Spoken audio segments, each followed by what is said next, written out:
Namaste, viewers, and welcome back to the channel. Today, we're diving deep into a significant piece of legislation that has recently been passed by the Indian Parliament, the Waqf Amendment Bill 2025.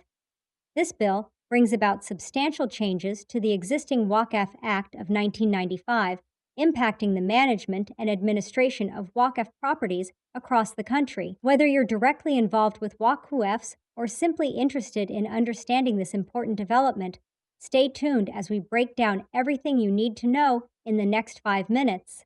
First things first, let's understand what a Waqf actually is.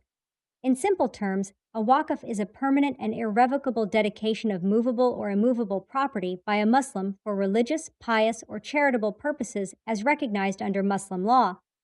Once a property is declared a waqf, it belongs to Allah, and it cannot be sold, gifted, exchanged, mortgaged, or transferred in any way. The person who makes this dedication is called a waqif, and the person appointed to manage and administer the waqf property is known as a mutawali. For many years, the administration of Waqf properties in India was governed by the Waqf Act of 1995. This act established key bodies like the Central Waqf Council and state Waqf Boards. These bodies were responsible for overseeing the management, protection, and registration of Waqf properties. The act also outlined the powers and functions of these boards and the duties and responsibilities of the mutawalis. However, over time, certain shortcomings and challenges were identified, leading to the need for amendments. This brings us to the Waqf Amendment Bill 2025. This new legislation aims to modernize and improve the management of Waqf properties. Let's delve into the key changes it introduces. Improved efficiency and management. A primary goal of the bill is to streamline the administration of Waqf boards, making them more efficient and transparent. It seeks to introduce better governance practices to ensure the proper upkeep and utilization of Waqf properties. Addressing shortcomings.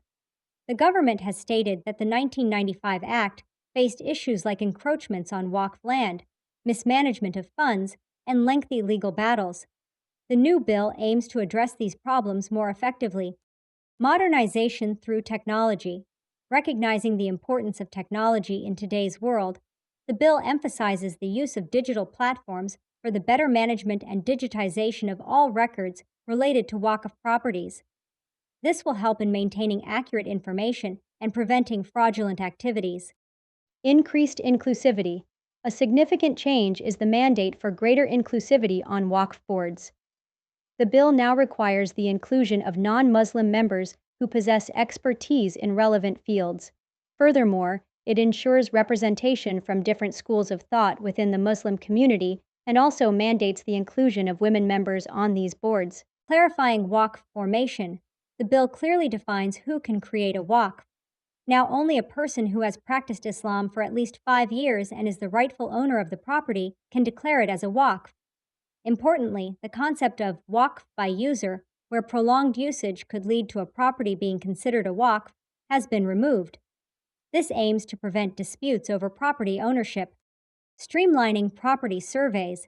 The process of surveying Waqf properties is being streamlined. Under the new bill, the district collector will oversee these surveys, ensuring they are conducted in accordance with the state's revenue laws. This is expected to make the survey process more efficient and coordinated. Changes in Central Waqf Council and tribunals. The composition of the Central Waqf Council has been modified, removing the requirement for all members in certain categories to be Muslim. Similarly, the structure of Waqf tribunals, which handle disputes related to Waqf properties, has also been changed. Enhanced judicial oversight. Previously, the decisions of Waqf tribunals were often considered final. The new bill introduces a crucial change by allowing appeals against the orders of these tribunals to the High Court. Such appeals must be filed within 90 days of the tribunal's order, providing an additional layer of judicial scrutiny. Increased central government powers. The central government will now have greater authority to make rules concerning the registration, maintenance of accounts, and auditing of Waqfs. These audits can be conducted by the Comptroller and Auditor General, CAG, or any other officer designated by the central government, aiming for greater financial accountability. Repeal of the 1923 Act.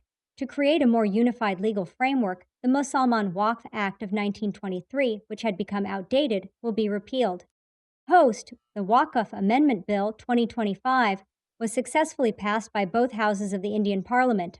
The Lok Sabha gave its approval on Thursday, April 3, 2025, followed by the Rajya Sabha in the early hours of Friday, April 4, 2025, after detailed discussions and debates. Post, the passage of this bill has elicited a range of reactions.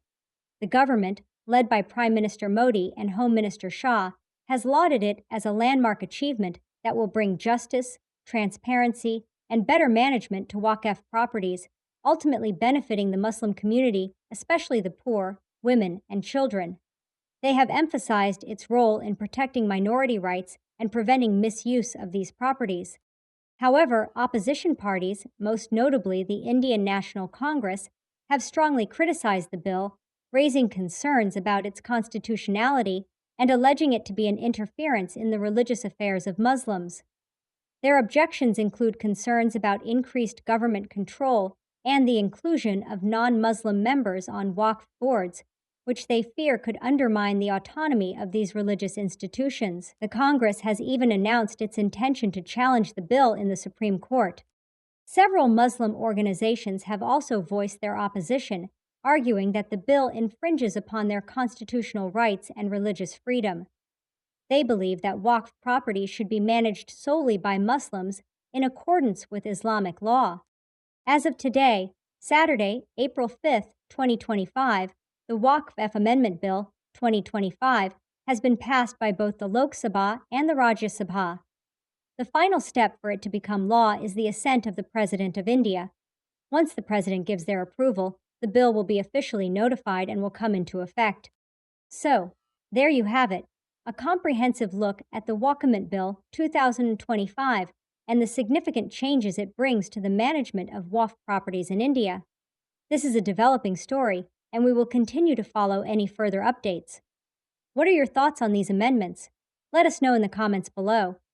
If you found this video informative, please like, share, and subscribe for more in-depth analyses of important legislative developments.